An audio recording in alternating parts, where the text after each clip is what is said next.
ooit horen dat in de jaren 20 voetbal was de afleiding. Dat is een tijd in het voetbal in de Voetbal tijdens de Tweede Wereldoorlog, het is bijna ondenkbaar.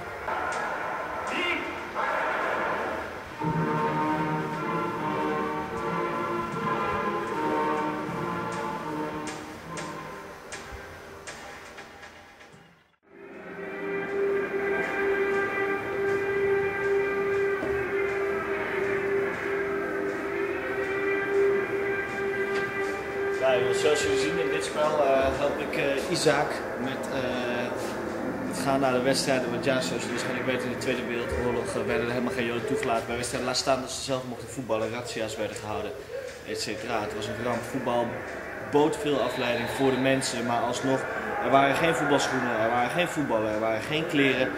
En de Duitsers onderdrukten ons. En er werd niet gespeeld al helemaal in de Hongerswinter. En dat wordt hier in deze tentoonstelling in het Verzetsmuseum op een vrij interactieve manier laten zien. En dat vind ik echt goed. Mooie tentoonstelling.